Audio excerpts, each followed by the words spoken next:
Bom dia, irmãos. Que a graça e a paz do nosso Senhor e Salvador Jesus Cristo seja com todos. Abra sua Bíblia no livro de Filipenses, capítulo 2. Nós vamos fazer uma reflexão sobre a humildade como a chave do progresso, a base para o crescimento, a chave para sermos exaltados em Deus. Nós vamos ler esse trecho, que está aqui em Filipenses 2, do verso 1 até o verso 11, aonde esta carta de Paulo, escrito a esta igreja, nos traz alguns ensinamentos e aprendizados sobre este aspecto. Eu vou fazer a leitura na versão Almeida atualizada e vamos ler nesta hora. Filipenses 2, do 1 ao verso 11. Portanto, se existe alguma exortação em Cristo, alguma consolação de amor, alguma comunhão no Espírito, se há profundo afeto e sentimento de compaixão, então completem a minha alegria, tendo o mesmo modo de pensar, tendo o mesmo amor e sendo unidos de alma e mente. Não façam nada por interesse pessoal ou vaidade, mas por humildade, cada um considerando os outros superior a si mesmo, não tendo em vista somente o seu próprio interesse, mas também os dos outros. Verso 5. Tenho entre vocês o mesmo modo de pensar de Cristo Jesus, que mesmo existindo na forma de Deus, não considerou ser igual a Deus, algo que deveria ser retido a qualquer custo. Verso 7. Pelo contrário, ele se esvaziou, assumindo a forma de servo, tornando-se semelhante aos seres humanos, e reconhecido em figura humana, ele se humilhou, tornando-se obediente até a morte e morte de cruz. Verso 9. Por isso também Deus o exaltou sobremaneira, e lhe deu um nome que está acima de todo nome, para que ao nome de Jesus Cristo se dobre todo o joelho, nos céus, na terra e debaixo da terra. E toda língua confesse que Jesus Cristo é o Senhor, para a glória de Deus Pai. Vamos orar mais uma vez. Grandioso Deus, Pai Todo-Poderoso, entramos diante da Tua presença no nome do Teu Filho amado Jesus Cristo. E nesta hora, ó Pai, te pedimos que a porção da Tua palavra que é lida e ministrada aos nossos corações possa chegar ao nosso entendimento. Que o Espírito Santo possa trazer luz a esta reflexão, gerando compreensão e aprendizado, para que possamos te glorificar. No nome de Jesus. Amém. E graças a Deus. Bom, irmãos, esse é um texto que Paulo escreve à igreja ali de Filipos. Ele estava preso nessa ocasião e ele havia recebido uma visita de um irmão desta igreja, que foi Epafrodito. E Epafrodito havia feito um relato de como andava ou de como estava esta igreja para Paulo. E depois desse relato de Epafrodito, Paulo então resolve escrever uma carta a estes irmãos. E Paulo tem um objetivo quando escreve esta carta, que era trazer a harmonia, a unidade para aquela igreja. E ele viu que uma das coisas, ou um dos problemas em que se apresentavam naquele relato dado por Epafrodito, era que ele estava diante de algumas questões ali que demonstravam uma certa arrogância, um certo egoísmo de alguns que ali estavam, e, portanto, Paulo dedica um espaço nessa carta a tratar da humildade. E aí ele traz o exemplo de Cristo como sendo dado àqueles irmãos para que eles compreendam como eles devem se comportar. E assim Paulo escreveu essa carta solicitando esses irmãos que eles desenvolvessem isso. Ao longo da carta nós vemos algumas dicas ao momento que Paulo escreve desses problemas que estavam acontecendo. No capítulo 4, ele também pede, ele faz a orientação direta a duas irmãs que deixem de ter um conflito, né? Então existiam alguns problemas, embora aquela igreja tinha avançado, aquela igreja tinha crescido, mas aquela igreja precisava mudar de fase, precisava mudar de patamar, precisava subir mais um degrau na caminhada com Cristo, e, portanto, Paulo traz esta orientação para esta igreja. E aí entra essa necessidade da compreensão da humildade. E isso é importante porque a nossa natureza, a nossa carne, a sociedade ao qual nós vivemos, promove um ambiente, um cenário, um ambiente propício a estarmos constantemente alimentando características da carne que fazem com que salte nos nossos comportamentos atitudes egoístas e arrogantes. Portanto, precisamos nos policiar constantemente para que essas características que são obras da carne, que são frutos da carne, elas não sejam praticadas de forma consciente ou inconsciente. Porque somos egoístas quando pensamos exclusivamente em nós. Somos arrogantes quando achamos que somos superiores aos demais. E só podemos vencer essas duas características da carne, da natureza humana, se desenvolvermos a humildade que é ensinada por Cristo. Esta é a única forma de sufocar essas duas características que são facilmente desenvolvidas pela nossa natureza adâmica.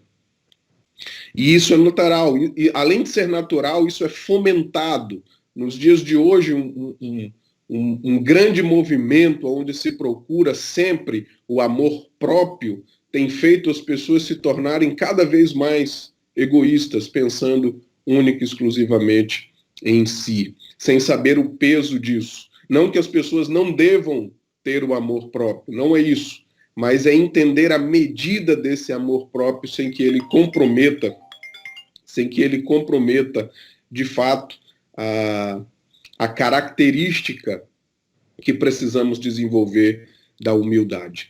E, portanto, Paulo traz esta orientação a estes irmãos. É por isso que ele começa dizendo, portanto, houve um relato ali dado por Epafrodito de que aquela igreja havia avançado e evoluído, ela tinha coisas positivas.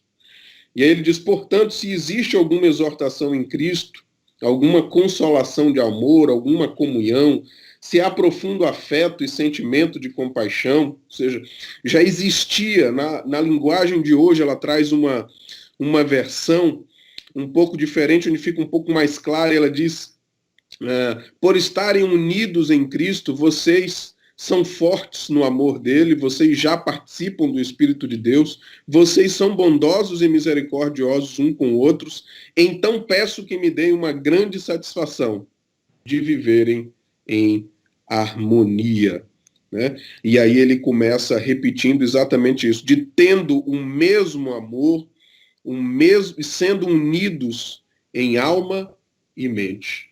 Uma unidade que vai desde a razão também a fé. Né? Então ele aqui orienta esses irmãos a desenvolverem essa característica de unidade e amor. E ele vai dizer o mesmo modo de pensar que no verso 5 ele vai dizer tenha o mesmo modo de pensar de Cristo, ou seja, o mesmo objetivo. É importante que aqueles que pertencem ao mesmo grupo, à mesma igreja, que estão em Cristo, que fazem parte do corpo de Cristo, tenham a mesma forma de pensar que Cristo, ou seja, o mesmo objetivo de Cristo, que sempre foi agradar e fazer a vontade de Deus. Em João 4, ele vai dizer no verso 34 que a minha comida é fazer a vontade do meu Pai. E Jesus vai repetir isso em João 6,38, quando ele diz: eu desci do céu para fazer a vontade daquele que me enviou. Então, o grande objetivo de Cristo sempre foi obedecer e agradar a Deus, enquanto esteve aqui na terra como Jesus, homem. E desta forma precisa ser a igreja de Cristo também tendo este mesmo sentimento, tendo esta mesma motivação, essa mesma forma de pensar, que esse mesmo objetivo de estar fazendo a vontade de Deus. E a vontade de Deus não é que sejamos soberbos e egoístas, mas que amemos uns aos outros como ele nos amou. Por isso, essa orientação que Paulo dá a essa igreja, por isso ele diz: me deem uma alegria maior, vivam em harmonia, tenham o mesmo amor, né? Sejam unidos de alma e mente. E aí ele expõe esse problema, quando ele diz no verso 3, não façam nada por interesse pessoal ou por desejos tolos de receber elogios, mas sejam humildes e considerem os outros superiores a você mesmo. Que ninguém procure somente os seus próprios interesses, né? Mas também os dos outros. E essa é uma característica importante da humildade, que é onde você também se preocupa com o outro. Começando por entender, a humildade produz em nós uma compreensão de vida em que nós não somos independentes. E por depender dos outros, eu não posso me colocar superior ao outro. Porque eu não sei tudo. Porque eu não consigo viver sozinho. Em algum grau de coisa ou de momento, eu dependo do outro para me auxiliar, para me fazer caminhar, para me fazer crescer. Então isso faz com que a arrogância seja estagnada na minha vida. Porque eu não posso me colocar superior ao outro, porque eu não sou autossuficiente. A humildade permite a gente chegar nesse grau de compreensão, chegar nesse nível de entendimento. E isso nos ajuda a crescer em Deus. E aí ele traz, depois de fazer esse relato, depois de fazer essa advertência, depois de expor o problema ali, ele traz o exemplo de Cristo. E então, neste momento, que alguns até falam que parece ser uma canção pela forma com que ele está organizada, dividida, ele usa os 3 primeiros versículos para enaltecer a humildade de Cristo, mas nos 3 últimos versículos, ou no último bloco, ele traz a recompensa dessa humildade. E aí ele fala da exaltação de Cristo. E nós vamos entender como isso reflete em nós, como isso também pode alcançar a nós. Então, na primeira parte, ele vai dizer, ele começa então aqui: tenham entre vocês mesmo o mesmo modo de pensar que Cristo Jesus tinha. Aqui eu já estou fazendo a leitura agora na linguagem de hoje, não mais na Almeida atualizada. Ele tinha a natureza de Deus, mas não tentou ficar igual a Deus. Pelo contrário, abriu mão do que era seu e tomou a natureza de servo, tornando-se igual aos seres humanos e vivendo uma vida comum de ser humano. Ele foi humilde e obedeceu a Deus até a morte e morte de cruz. Por isso Deus deu a Jesus a mais alta honra e pôs nele o nome que é o mais importante de todos os nomes, para que, em homenagem ao nome de Jesus, todas as criaturas no céu, na terra e no mundo dos mortos caiam de joelhos e declarem abertamente que Jesus Cristo é o Senhor, para a glória de Deus Pai. Então, nos versos aqui 6, 7 e 8, ele vai trazer aí três atitudes que Jesus trouxe, que é essa celebração da humildade. A primeira coisa que ele traz é que Jesus se esvaziou. Essa é a primeira coisa. Ele se esvaziou. Mas ele se esvaziou do quê? Ele se esvaziou da sua glória. Por isso que ele fala aqui, na Almeida atualizada, ele inclusive traz um termo muito interessante, quando ele diz assim... Aqui mudou. Li aqui para não falar errado. Ele não considerou ser igual a Deus algo que deveria ser retido a qualquer custo, ou seja, existia algo ali que jamais era para ser abandonado. Existia algo ali que não era para se abrir mão disso. Qualquer pessoa se orgulharia disso. Qualquer pessoa abriria mão de qualquer coisa, menos disso. Mas Jesus, na sua sublime humildade, ele diz que ele se esvaziou da glória em que ele tinha. Ele não deixou de ser Deus. Isso é importante que a gente entenda. Mas ele abriu mão da sua glória enquanto ser divino.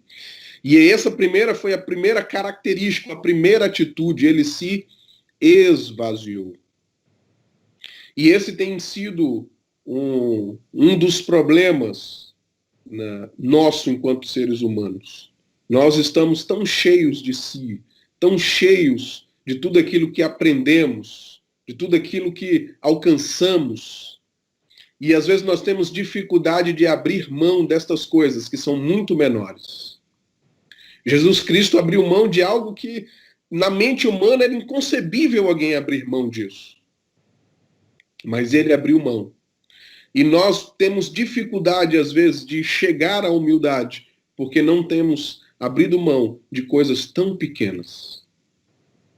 Não queremos abrir mão, às vezes, de alguns direitos, não queremos abrir mão, às vezes, de algumas posições. Estamos apegados a estas coisas que estão produzindo em nós arrogância e egoísmo, e nós não vamos percebendo no nosso caminhar. E por isso nós temos, às vezes, dificuldade com algumas coisas. E aqui está dizendo que aquilo que ele não deveria abrir mão, mas foi exatamente isso que ele abriu mão.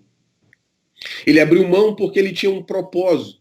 Ele tinha um objetivo, que era obedecer a Deus. Porque o resultado de tudo isso aqui que nós estamos lendo é a salvação de Cristo Jesus para conosco. Ele abriu mão dessa glória para ser obediente ao Pai, para se fazer homem, para se tornar servo, para morrer na cruz, para trazer a nós a salvação em que estávamos perdidos. Então essa foi a primeira atitude de Jesus dentro dessa exaltação da humildade em que Paulo faz aqui, é o fato dele abrir mão da sua glória. Ele se esvaziou. A segunda, ele vai dizer aqui que depois de ter se esvaziado, ele assume a natureza de servo. Isso representa um rebaixamento de Jesus que a gente não consegue imaginar, irmãos. A gente está falando de alguém que é Deus e que assumiu a posição de servo, a posição humana. É como alguém descer de patamar absurdamente. Mas ele fez isso em obediência a Deus, ou seja, o modo de pensar de Jesus era para obedecer ao Pai, para agradar ao Pai, para cumprir o propósito do Pai de gerar salvação para uma população perdida, ele se torna servo. Ele abre mão de toda a sua divindade. Ele passa a ser agora homem igualzinho a nós. Igualzinho a nós. Então, ele muda de patamar. Mas é uma queda absurda e ele se transforma como homem, sujeito às necessidades do homem. Embora a Bíblia claramente vai nos deixar ensinado em que nada ele pecou, mas ele estava debaixo da sujeição de tudo aquilo em que é ao homem. E aí a Bíblia vai dizer, por último, que ele foi humilde. Há uma expressão de humildade aqui pela característica de obediência. Ele diz, foi humilde e obedeceu a Deus até a morte e morte de cruz. E nessa época, essa era inclusive a morte mais degradante que alguém poderia ter. Mas ele aceitou toda essa submissão por causa do propósito de Deus para salvar a humanidade. Mas todas as vezes em que nós nos sujeitamos a Deus em obediência e humildade, isso não permanece desta forma. Deus não requer que nós sejamos humildes, que nos humilhemos para sermos esculachados ou para sermos diminuídos diante das pessoas. Não. Isto fala de um princípio divino. Quando nós compreendemos que Deus está acima de tudo e de todos, e nós nos colocamos humildemente diante de Deus, o resultado ou a consequência disso é a exaltação de Deus para quem agiu dessa forma.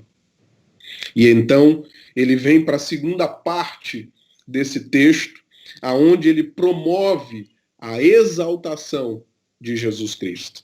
E aí também 3 características ou 3 recompensas são vistas aqui.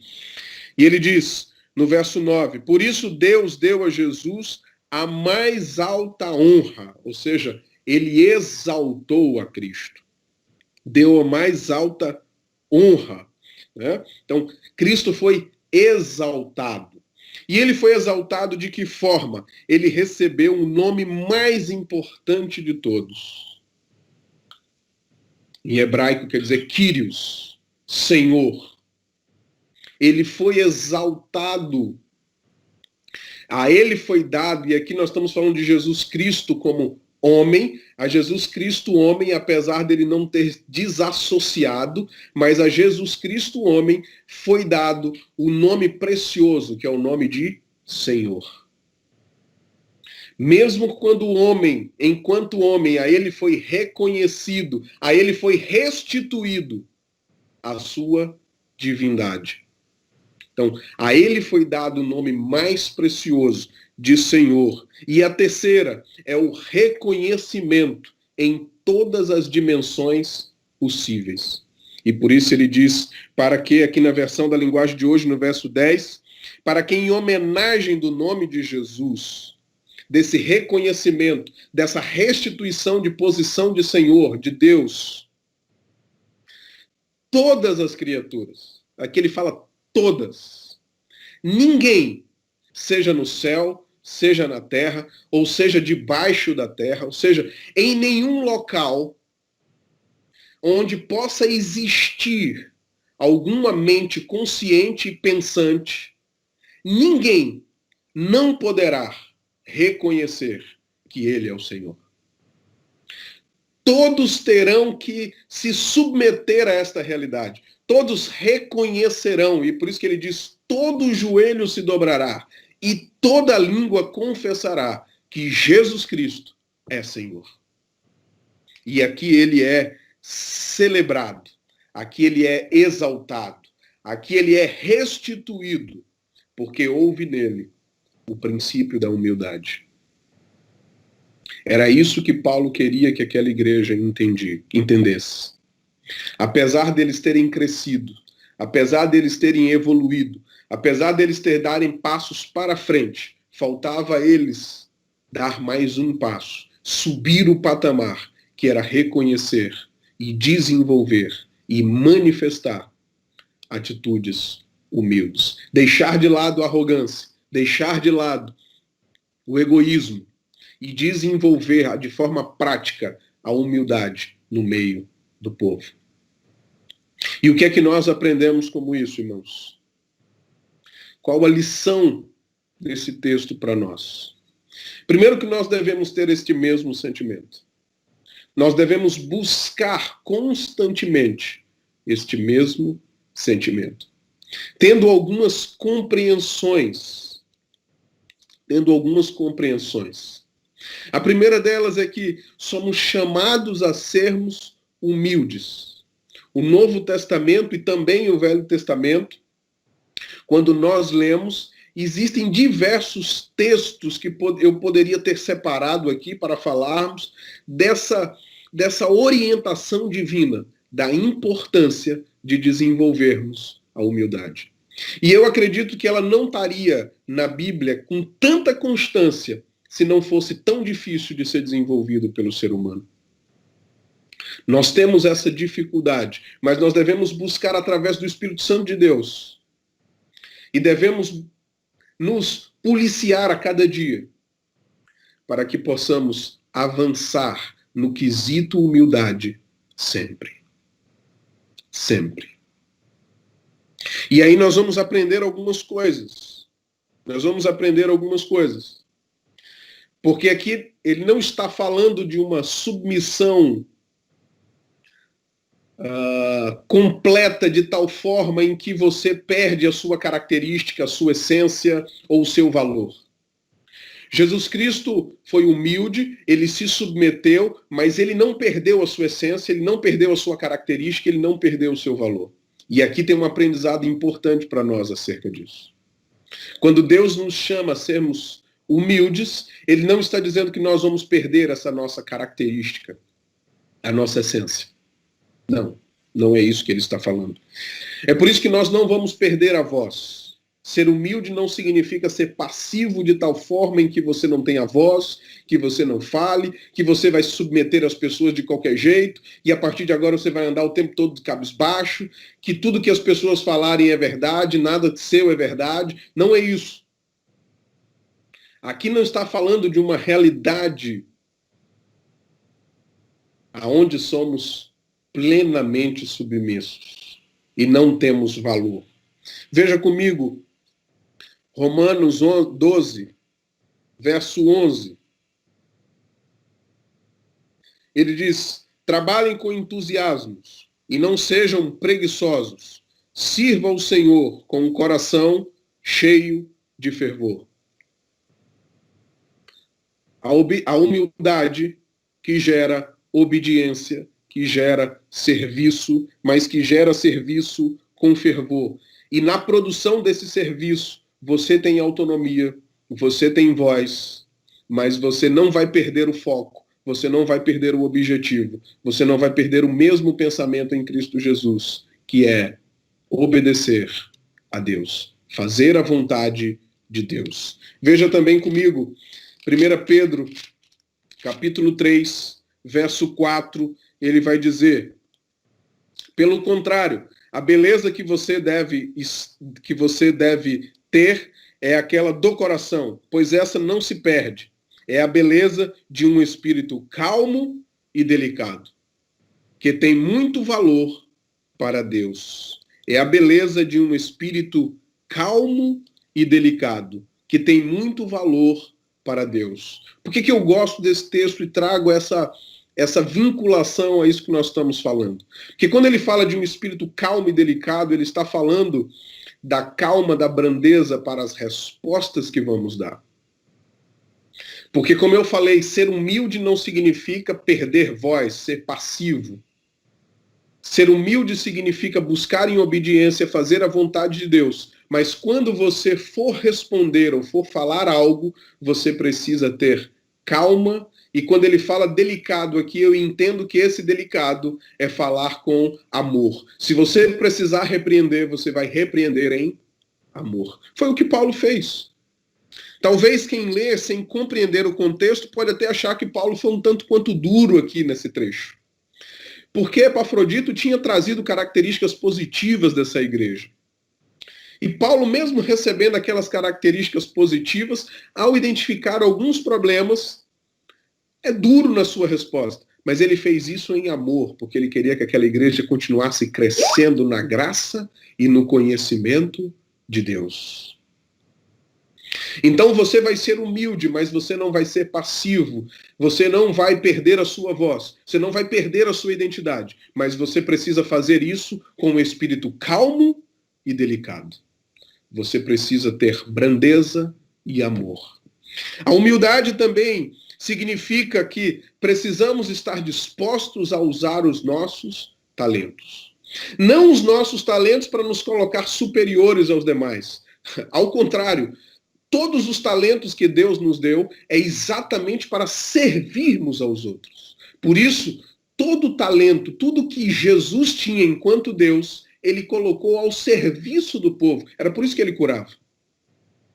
Independente da pessoa necessariamente ter aceitado ele ou não. Aliás, algumas eram salvas antes mesmo de falar se aceitaram ele ou não, mas o poder que ele existia estava a serviço dos demais. Ele não tinha poder para se achar, não, eu curo quem eu quero, eu faço o que eu quero, não. Ele dizia que Deus colocava para eles aquele que deveria ser curado. E ele usava o seu poder segundo a vontade de Deus. Por isso ele não curou todos, mas curou a muitos. E na humildade nós precisamos entender que todo recurso que você tem, tudo que você aprendeu, não é para que você seja mais importante, é para que você sirva. E aí veja comigo também, novamente, em Romanos 12,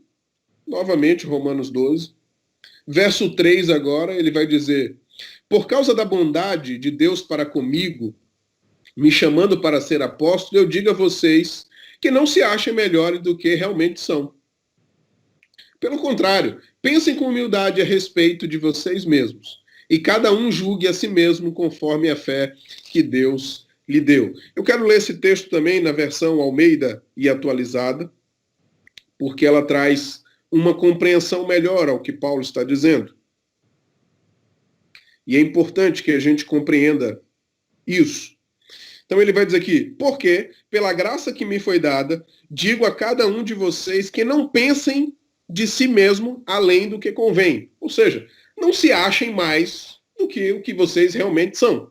Né? Às vezes nós aprendemos tanto, às vezes assumimos posições, somos tão intelectualizados, temos tantos talentos, que às vezes nós nos achamos mais do que realmente somos. Então ele está dizendo aqui, ó, não se ache mais do que o que você é. Pelo contrário, pense com moderação, segundo a medida da fé que Deus repartiu a cada um de vocês. E veja comigo também 1 Pedro 4, vamos ler os versos 10 e 11. E ele diz assim: sejam bons administradores dos diferentes dons que receberam de Deus, que cada um use o seu próprio dom para o bem do outro. Quem prega, pregue a palavra de Deus. Quem serve, sirva com força que Deus dá. Façam assim para que em tudo Deus seja louvado por meio de Jesus Cristo, a quem pertence a glória e o poder para todo sempre. Amém. Então, a humildade também nos ensina que precisamos colocar todos os nossos talentos e habilidades em favor dos demais. Tudo aquilo que nós somos, tudo aquilo que você se acha ser, se não estiver à disposição do outro, você está se achando demais. Então você pode até se achar, desde que você sirva o outro. Se você se acha demais, sem servir ao próximo, você está faltando humildade e você está sendo arrogante. Por isso os nossos talentos precisam servir ao próximo. E por último, a humildade é a chave do sucesso. A humildade é a chave do progresso. A humildade é a chave para crescermos e avançarmos, tanto espiritualmente quanto naturalmente. E aí o verso que nós vamos ler, que nos retrata isto, está lá em Tiago 4, verso 6 e verso 10. Se você está em Pedro, é só voltar um pouquinho aí. Antes de Pedro, é exatamente Tiago. E na carta, Tiago, capítulo 4, verso 6, ele vai dizer assim: porém, a bondade que Deus mostra é ainda mais forte, pois as Escrituras Sagradas dizem: Deus é contra os orgulhosos, mas é bondoso com os humildes. E o verso 10. Humilhem-se diante do Senhor e ele os colocará numa posição de honra. Exatamente o que Deus fez com Jesus é o que Deus está esperando fazer conosco, se nós compreendermos que precisamos viver uma vida de humildade. Deus está disposto a lhe colocar numa posição de honra, irmãos. Não necessariamente nesta vida. Pode ser que seja nesta vida. Mas mesmo que não seja nesta vida, existe uma posição de honra no céu que está guardado para aqueles que são humildes. Embora nas bem-aventuranças, naquele ensinamento de Jesus do que é ser feliz, né, totalmente fora do padrão do que o mundo ensina, ele vai dizer que os humildes herdarão a terra. Ou seja, você também pode ter posição de honra aqui nesta terra, porque essa é uma característica que Deus deu aos humildes. Este é um princípio divino que Deus dá aos humildes. E nós perdemos isso quando não compreendemos. O mundo nos ensina exatamente ao contrário. O mundo nos ensina que nós temos que ser arrogantes para crescer, você precisa pisar no outro, você precisa derrubar o outro, e assim a sociedade vive. Aquelas pessoas que estão cheias de si acham que para crescer precisam ser melhores e superiores aos outros. Mas o ensino divino, aquele ao qual nós cremos, e aquele a qual nós dizemos que professamos essa fé, nos ensina que é diferente e que nós precisamos viver diferente. Por isso você é convidado hoje a ter uma vida cada vez mais pautada na humildade. Isso não quer dizer que você vai perder o seu valor, isso não quer dizer que você vai esconder os seus talentos, e isso também não quer dizer que você vai ser esquecido. Por outro lado, a humildade nos dá voz, a humildade nos dá dons e talentos, e a humildade nos coloca em posições de honra. Que Deus nos abençoe, irmãos. Que nós possamos buscar a cada dia uma vida de humildade. E você pode ter a certeza que Deus vai te honrar. Que Deus nos abençoe. E um bom dia a todos.